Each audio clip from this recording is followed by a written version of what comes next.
March 6, 1944.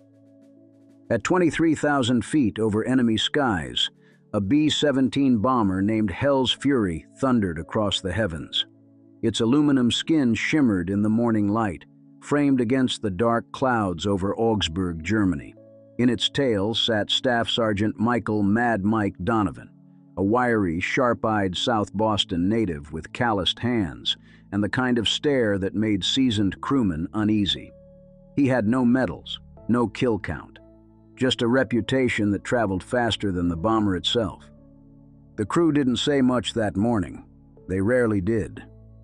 The coffee was strong, the flight long, and the fear always quiet. But everyone knew this mission would be different. Intelligence briefings said 2,500 German fighters had been scrambled. Targets, industrial hubs, bomber groups, morale. Donovan sat at the rear, manning his twin .50 caliber Browning machine guns, the cold bit at his knuckles through the gloves. Frost gathered on the windows. In the silence before contact, he checked the feed belts again. 2,000 rounds, one tail gunner. That's what he had to stop what was coming. He'd grown up with less. South Boston raised men the hard way. His father loaded crates on the docks. His brother boxed bare knuckle for rent money. By 17, Donovan had 32 fights under his belt, 4 losses, every one of them because he waited to throw the first punch. When Pearl Harbor was hit, he didn't hesitate. Enlisted in the Army Air Forces the next morning. They wanted him fixing engines on the ground. He wanted the tail position on a bomber. Said he liked the view. In truth, he liked the odds, him against whatever the Luftwaffe could throw. In gunnery school, instructors called him reckless. Said he shot too fast, too early. He smiled and said, "Dead gunners don't shoot back. Live ones do." They rolled their eyes. But he graduated third in his class, not for precision, but for speed. No one acquired targets faster. Now, 20 months later, Hell's Fury was his perch. Its previous tail gunner had asked for a transfer after 2 missions, claiming the position was cursed. Donovan took it without blinking. "If it's cursed," he said, "it won't expect me." The intercom crackled. "Bandits, 6 o'clock high, 12 of them. BF-109S forming up." Donovan's eyes narrowed. A dozen German fighters were rolling in from the tail. Standard Luftwaffe tactic. Echelon formation, 2 by 2, diving high, tight vector. The lead drew fire. The wingman fired freely. It was efficient, deadly. Training said to wait. Let them close. Hold fire until you had a clear shot. Donovan didn't wait. At 2,000 yards, far outside standard effective range, he opened up. The twin Brownings lit the sky, bright tracers streaking toward the fighters. Most missed, but the Germans didn't know that. The effect was immediate. The formation broke. Fighters veered, panicked, disorganized. "Cease fire!" Whitmore, the pilot, shouted over the intercom. "You're burning ammo!" Donovan didn't respond. His eyes tracked the regrouping enemy. 12 had become 10. 2 were gone. How? No one saw. Smoke trailed behind one spiraling shape. Another disappeared in a flash of light. Then they tried again, this time from 7 o'clock. Another vector. Donovan let them come closer, 1,500 yards, 1,200. He opened fire again, this time at the second fighter, not the lead. The wingman never expected it. His aircraft burst into pieces, spraying fire and debris across the sky. The lead fighter, now alone, broke formation. The rest followed. Another attack aborted. "Son of a bitch," muttered the radio operator. "They're running." The rest of the bomber formation wasn't so lucky. Squadrons of German fighters continued their assault across other bombers in the sky, but Hell's Fury? It flew untouched. Because of one tail gunner who fired before they were supposed to.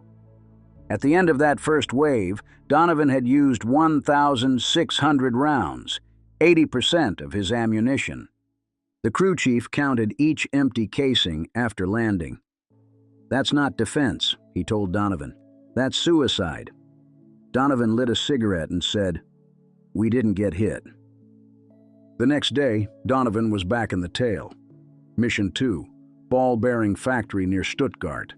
This time he tried something new.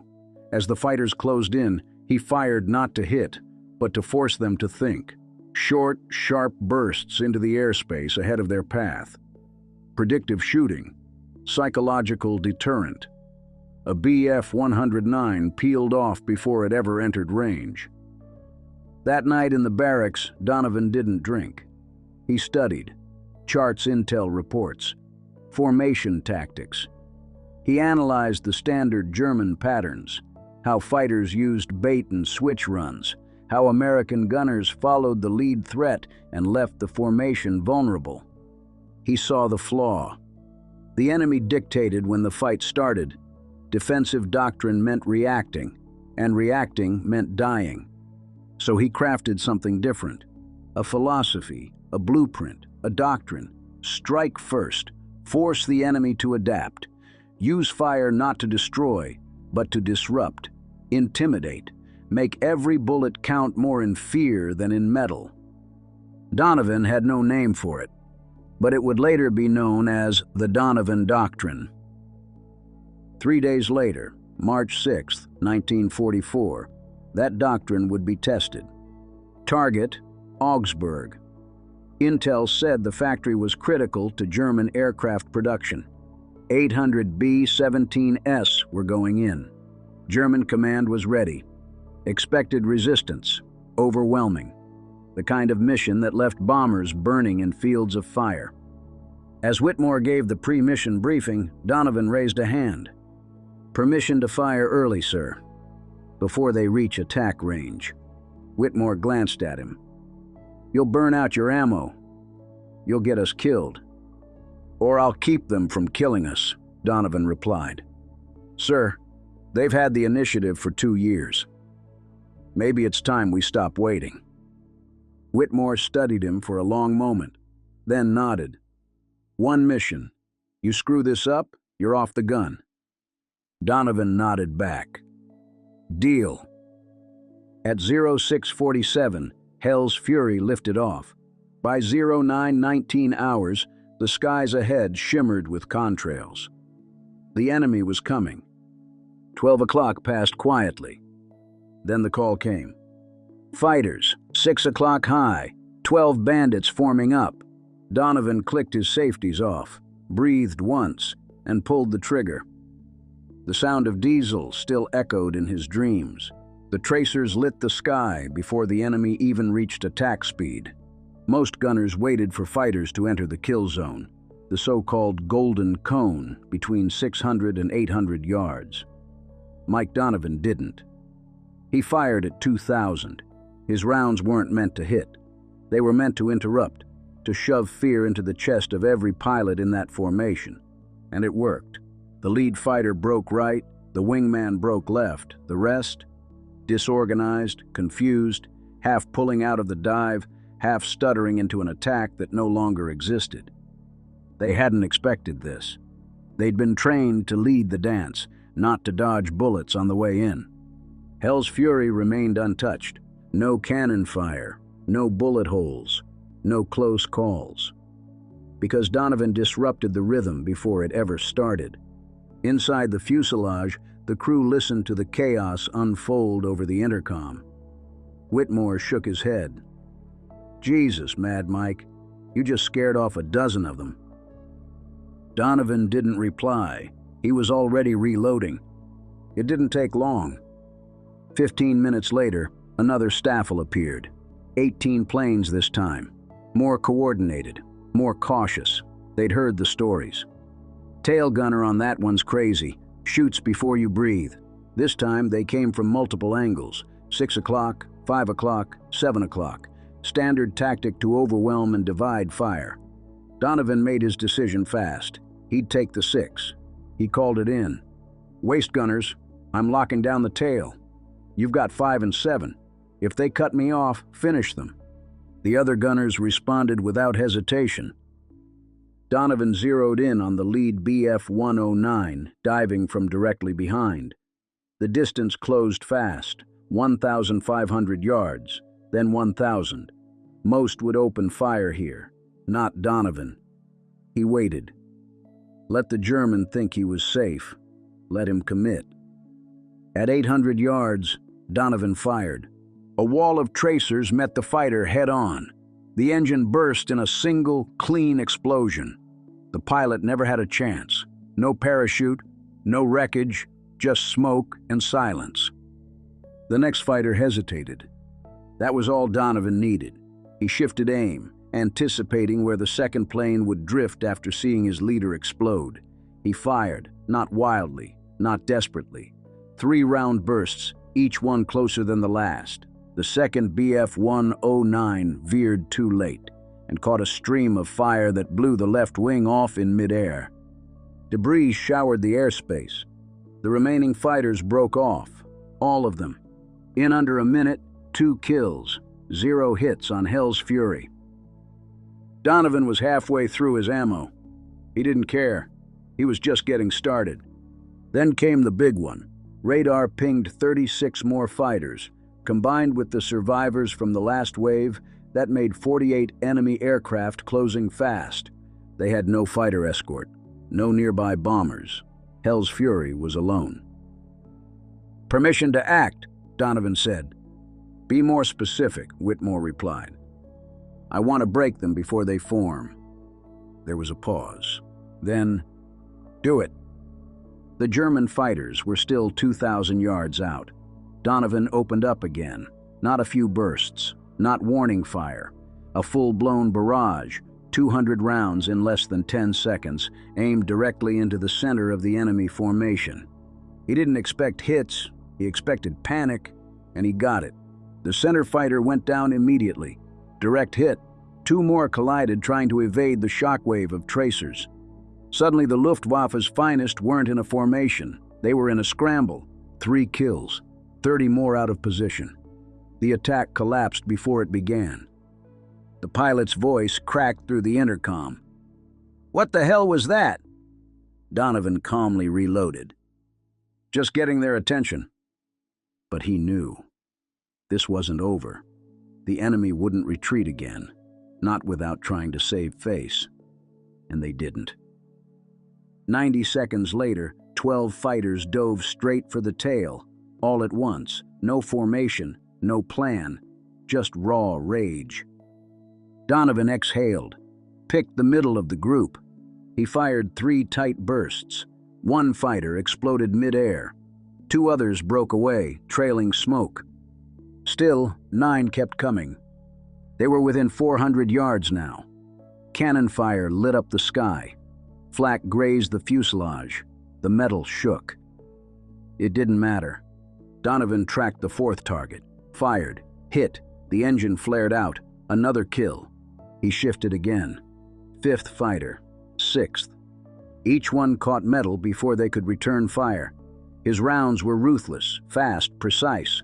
There was no hesitation, no mercy. At 200 yards, 3 fighters remained. Donovan's guns clicked dry, empty. "Out," he said into the intercom. He didn't panic. Instead, he kept the guns locked on the lead fighter, just as if he had ammo. And the German blinked. He broke right. The others followed. They didn't know his guns were empty. They just knew what Donovan had done to the others, and they didn't want to be next. Fear, Donovan realized, was louder than gunfire. The final attack never came. Whitmore's voice broke the silence. That's 5 confirmed in 1 pass. You good back there?" Donovan nodded. Still breathing. He'd fired every bullet. 2,000 rounds in a single sortie. The tail position was scorched, the barrels hot, his uniform soaked with sweat. But they were alive, all of them.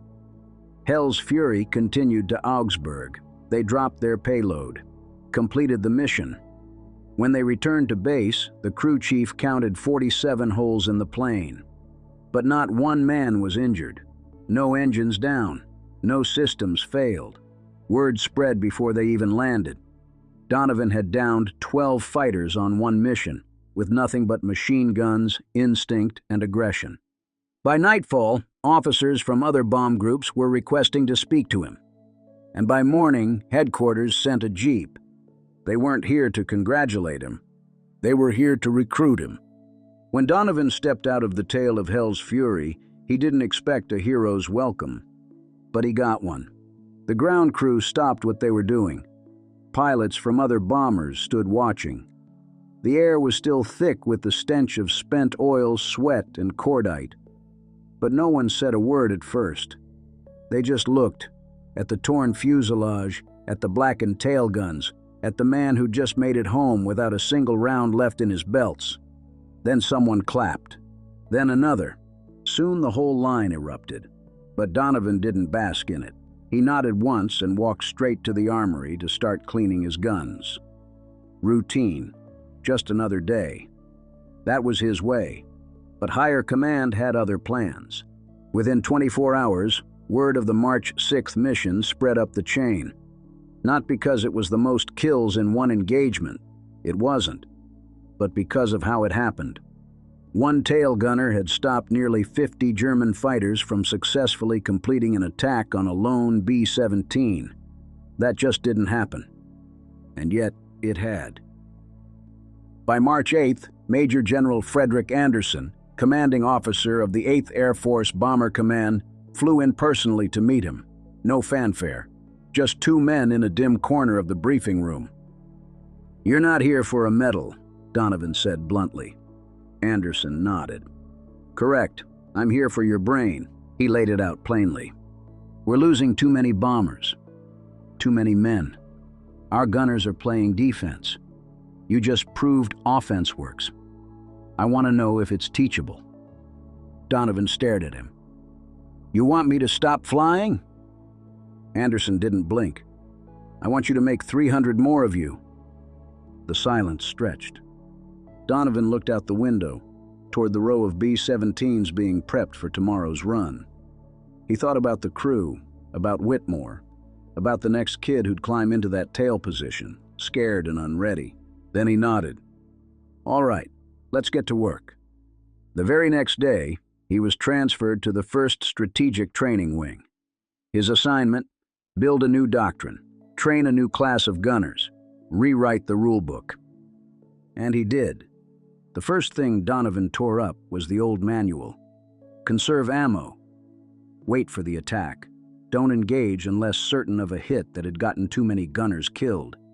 His version was short and brutal. Shoot first, shoot early, intimidate, disrupt, survive. They called it the Donovan Doctrine. The first group of trainees didn't know what to expect. Some were raw recruits. Others were combat vets who thought they had nothing left to learn. Donovan walked into the classroom in his grease-stained jacket and pointed at the chalkboard. He wrote 4 words. "Defense gets you killed." Then he turned around. "You're going to learn how to take the fight to them. You're going to learn how to scare the bastards back into their cockpits. And you're going to do it my way, or you're not doing it at all." That first week, half the class dropped out. But those who stayed, they became lethal. The training was intense. Live fire drills with moving targets. Simulated fighter attack runs from all vectors. Target acquisition speed tests. Ammunition control under stress. But more than anything, it was psychological. Donovan drilled one idea into them. Make the enemy fear you before they fire. He taught them to open fire at 1,500 yards, sometimes even 2,000, not to score hits, but to force fighters to break formation. A scattered enemy was a disorganized one, and a disorganized enemy didn't kill bombers. Each gunner had to develop a hunter's instinct, not just reacting to movement, but predicting it. Understanding how a BF-109 thought, moved, flinched. Donovan believed survival wasn't just about skill. It was about imposing your will on the battlefield, even from the cramped hellhole of a tail gunner's nest. By the end of their 2-week course, Every gunner could load, track, and fire in under 7 seconds. Every one of them had faced simulated attacks from multiple angles, and every one of them had heard the story of March 6th, 12 kills, no backup, no retreat. Donovan didn't glorify it. He used it as a reminder. "This is what happens when you act first," he'd say. "This is how you survive when the math says you shouldn't." By April, word had spread. Squadrons across England began requesting Donovan's graduates. Captains whispered to each other, "You've got one of Mike's boys in the tail? You might actually make it home." One of the first gunners to graduate the program, Sergeant Robert Chen, survived 27 missions without taking a single direct hit to his gun position. He destroyed 11 enemy fighters in his first month alone. Another, Sergeant Bailey, became a legend. On his 5th mission, he dropped 4 fighters before the bomb run even started. His pilot called it the cleanest sortie I ever flew. But Donovan didn't slow down. He refined the doctrine, introduced new drills, analyzed gun camera footage from every mission, created tactical diagrams of German attack formations and the most efficient ways to disrupt them. He worked 12-hour days and slept in the barracks like any enlisted man. He didn't do it for rank. He didn't do it for glory. He did it because every class he taught was one less tail gunner getting sent home in a wooden box. By June, the results were undeniable. Tail gunner casualty rates across the 8th Air Force dropped from 38% to 23%. That wasn't a fluke. That was survival by aggression. And the Germans noticed. Luftwaffe intercepts began to mention new American tactics. Early opening fire, erratic tracking, concentrated suppression bursts. Fighter units were warned. Avoid bombers exhibiting these patterns. Casualty rates are high. Donovan's doctrine had done more than save lives. It had changed the air war. And yet, he never took credit. When reporters came calling, he declined every interview. When command offered him a medal, he asked that it be awarded to the gunners who didn't make it back. "You want to pin something?" he said. "Pin it on the ones who never missed a shift." His legacy grew not through headlines, but through whispers, through handshakes in briefing tents, through stories passed between nervous kids prepping for their first mission. They didn't just learn to shoot, they learned to survive. Because of one man, one street fighter from South Boston who refused to wait for the enemy. He hunted first, and in doing so, he gave the skies back to the men who flew through them. By July 1944, Michael Donovan's name was spoken in every bomber hangar from East Anglia to Yorkshire. Not because he wanted it that way. He didn't. If it were up to him, he'd still be in the tail of hell's fury. But the war had other ideas. The Donovan Doctrine had become more than a strategy. It was a mindset. It was reshaping how American bombers fought, how gunners trained, and how entire missions were planned. It had forced the 8th Air Force to acknowledge a brutal truth. Defense alone was a death sentence. Aggression was survival. Donovan, now an instructor in name but still a fighter at heart, watched a new wave of young men pour into his training tents every week. Some were green, some were bruised from missions they barely survived. But all of them carried the same question in their eyes. How do I stay alive up there? Donovan's answer never changed. You make them scared to come close. Each class began with a story, not about him, about one of his graduates, about a waist gunner who lit up 4 FW-190s with preemptive bursts, about a ball turret gunner who broke up a full German pass by opening fire before they could form up. These weren't just anecdotes, they were proof that the doctrine worked. The most powerful story he ever told wasn't from March 6th. It came from a mission flown weeks later by one of his trainees, Sergeant Lee Harlan. Harlan's bomber group was hit by 24 fighters. Standard tactic, approach in waves, disrupt formation, tear apart stragglers. But Harlan did what Donovan had drilled into him. He opened fire early, 1,700 yards out. First on the lead, then on the wingman. The formation scattered. What should have been a slaughter turned into a retreat. Harlan didn't score a kill that day, but he saved 10 lives. Donovan repeated that story often. Not every bullet has to kill. Some just have to say, "Not today." The data began to pile up. Across dozens of squadrons, bombers that carried Donovan-trained gunners were reporting lower loss rates, fewer penetrations by enemy fighters, and higher enemy casualties. In one mission in late July, 5 bombers in a single formation returned without a scratch. 3 of them had Donovan's men in the tail, and the Germans noticed. Radio intercepts from Luftwaffe command began including phrases like "American tail aggression increasing" and "avoid prolonged approach from 6 o'clock low." Even the vaunted Jagdgeschwader 3, the same fighter wing that had terrorized Allied bombers for months, issued new internal orders to its pilots. Do not pursue extended tail attacks on bombers showing early fire behavior. Engage from alternate vectors. Reduce exposure. It was working. And still, Donovan kept refining. He introduced zone suppression drills, teaching gunners to lay fire across approach corridors before enemy fighters could enter them. He studied enemy response times, taught his men to calculate the delay between their first burst and the moment a fighter adjusted course. That window, just 3 seconds, was enough to sow panic, confusion, and hesitation. He even began consulting with pilots, advising them how to fly patterns that gave tail gunners better lines of fire and how to support aggressive defense with coordinated turns. His goal wasn't just to train shooters. It was to build a bomber crew that fought as one organism, not a pilot up front and a gunner in the back. And he pushed for aggressive philosophy to spread beyond the tail.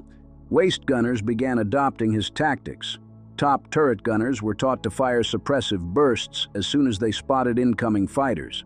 Ball turret operators were drilled on reverse arc firing, laying down bursts in concert with their tail gunners. This wasn't just a change in how gunners fired, it was a change in how they thought, from reaction to initiative, from defense to dominance. Donovan said it best one evening, gathered around a smoky mess tent, when one of his men asked him how he knew his doctrine worked. Because they flinch now. They used to come at us fearless. Now they hesitate. I see it in the gun cam footage. I hear it in the comms. You make an enemy flinch, you make them miss. You make them miss, you survive. By August 1944, his program had trained 300 men. Of those, more than 100 had already flown missions.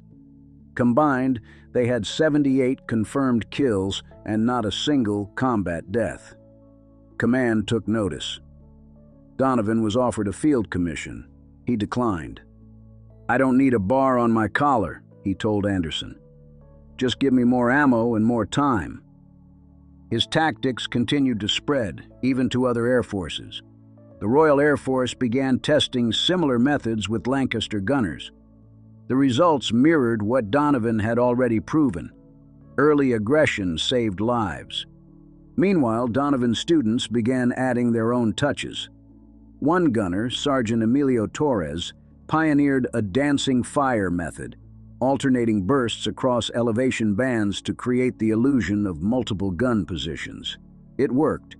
Enemy fighters began mistaking single bombers for overlapping formation clusters. Another, Specialist Joe Meyer, developed a call-and-shift protocol, coordinating fire arcs with waist gunners to create seamless coverage zones.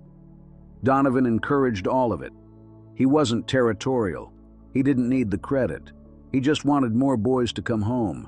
Still, the reality of war was never far. Some of his students didn't make it.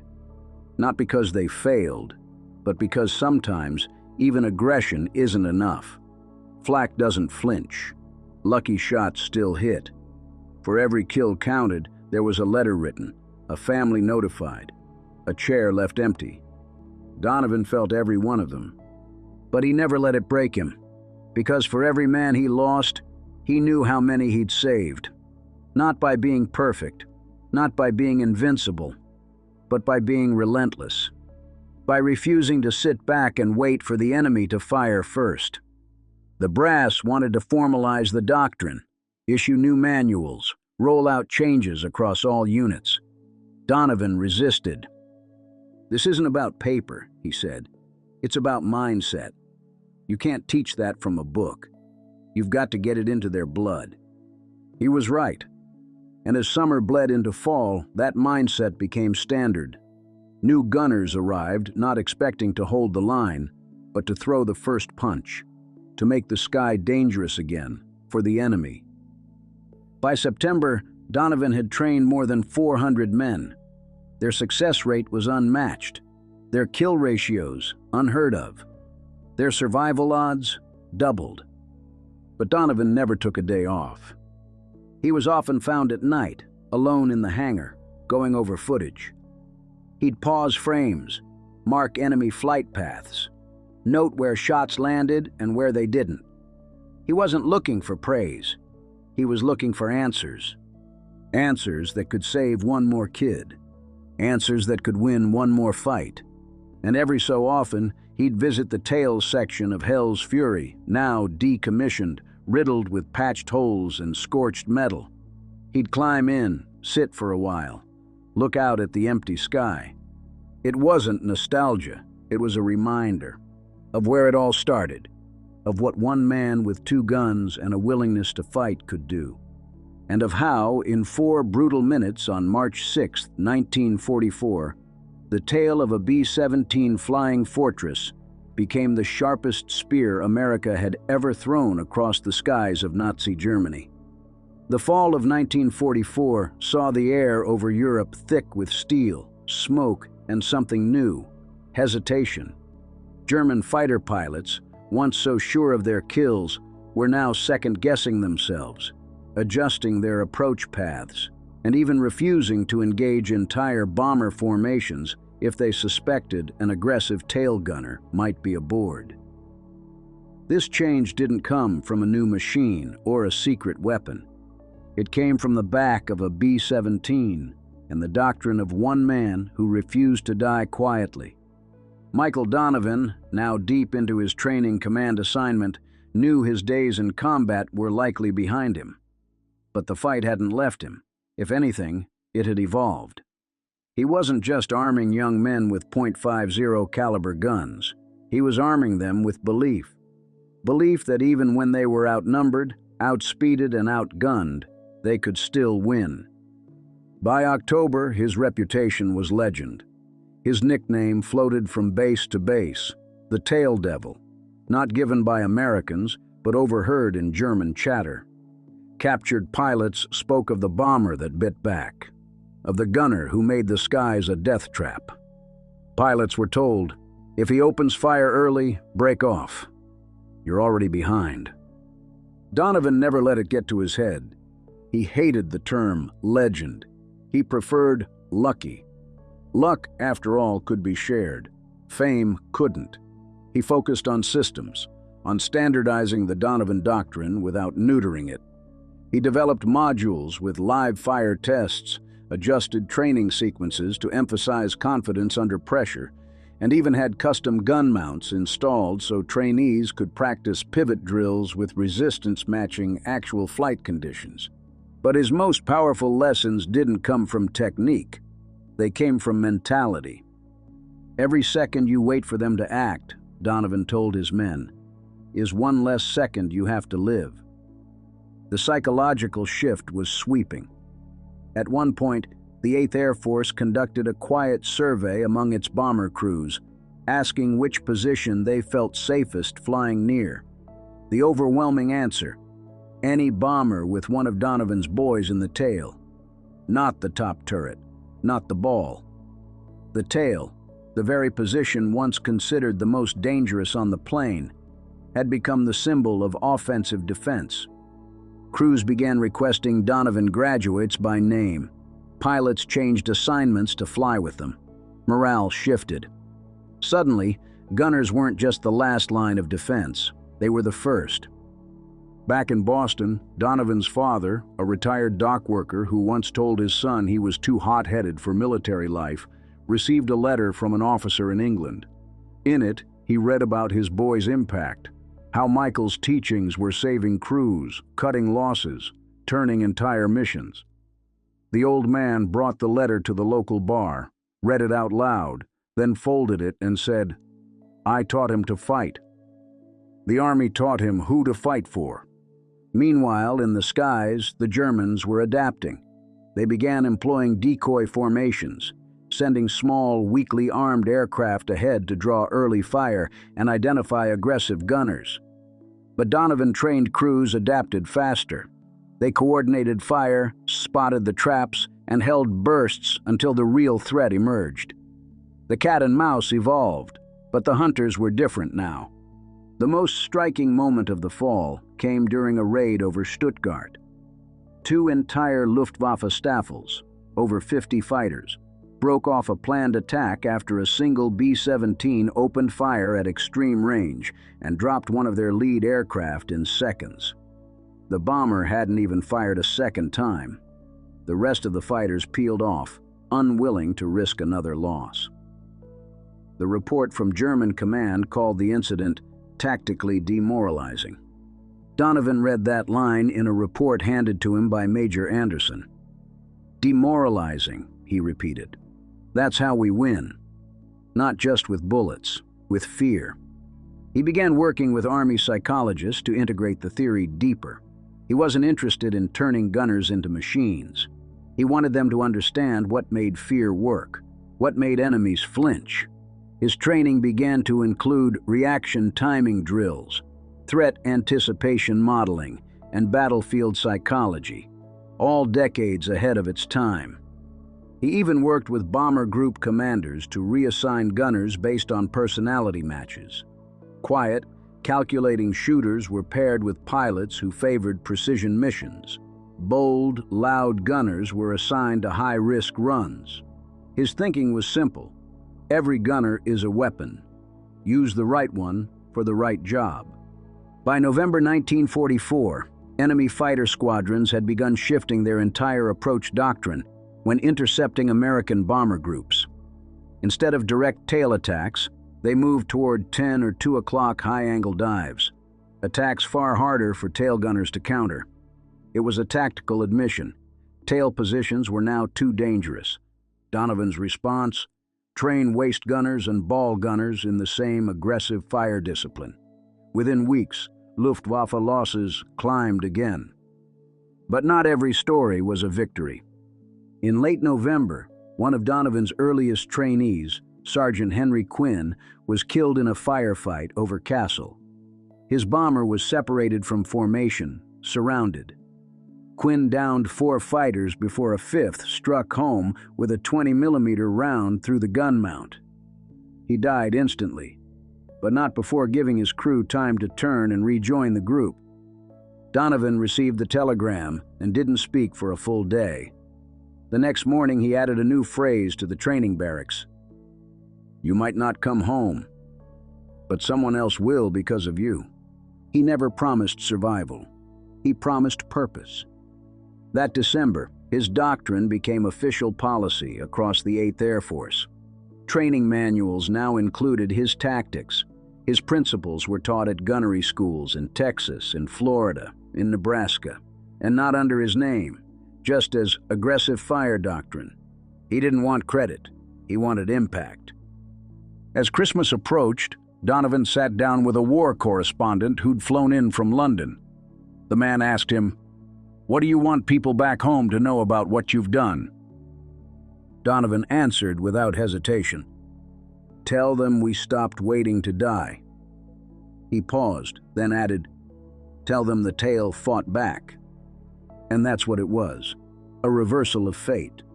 A new chapter in air warfare written not by generals or planners, but by a kid from South Boston who looked at the deadliest job on a bomber and asked, "What if I shot first?"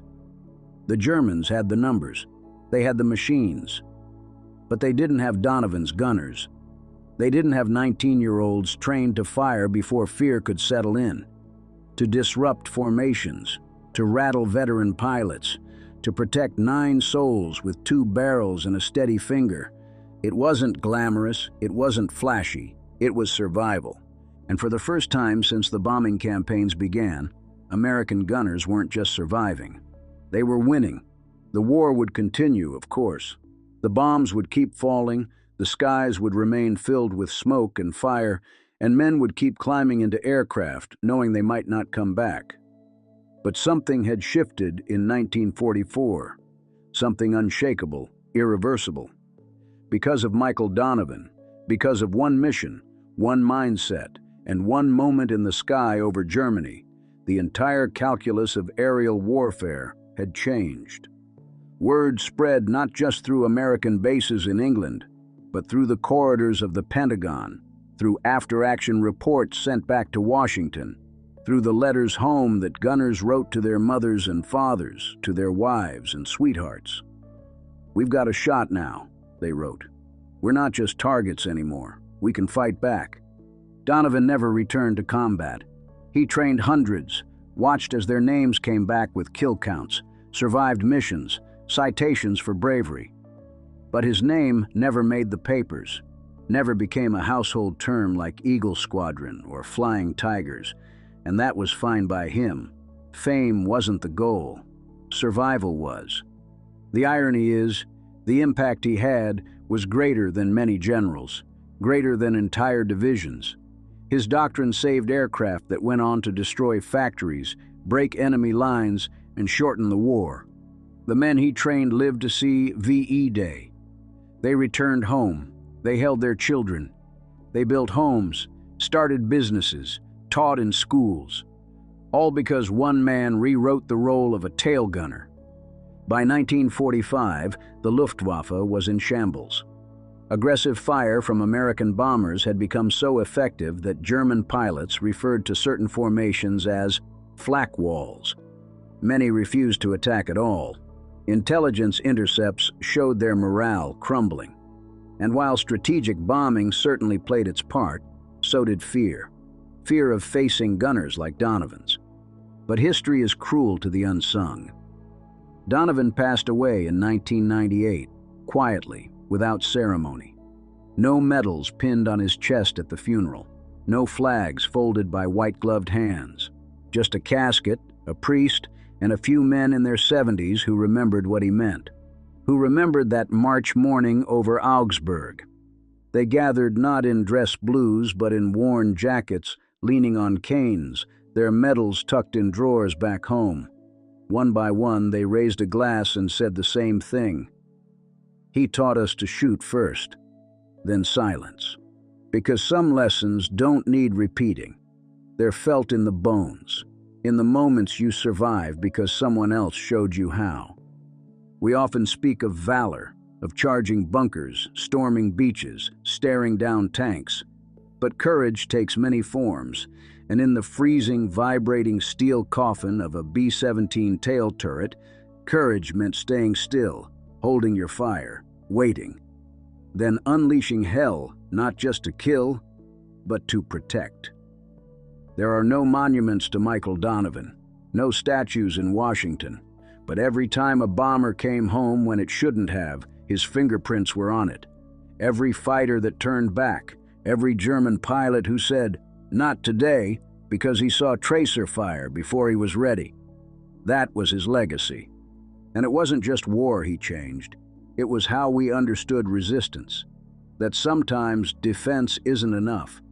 Sometimes the best way to protect what matters is to attack first, hit harder, and never wait to be saved. Because in those 4 minutes, Donovan didn't just change air combat, he changed the odds. And for every son who came home, for every family who got a telegram that didn't begin with, "We regret to inform you," for every child who got to grow up with a father because one gunner refused to wait, this story is for them. We remember Donovan. We remember every man who manned those positions, sweating in freezing air, staring death in the face through plexiglass, and choosing not to flinch.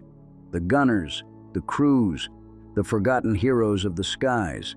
So if this story moved you, if it reminded you of a grandfather, an uncle, a neighbor who once served, help us keep it alive. Hit that like button.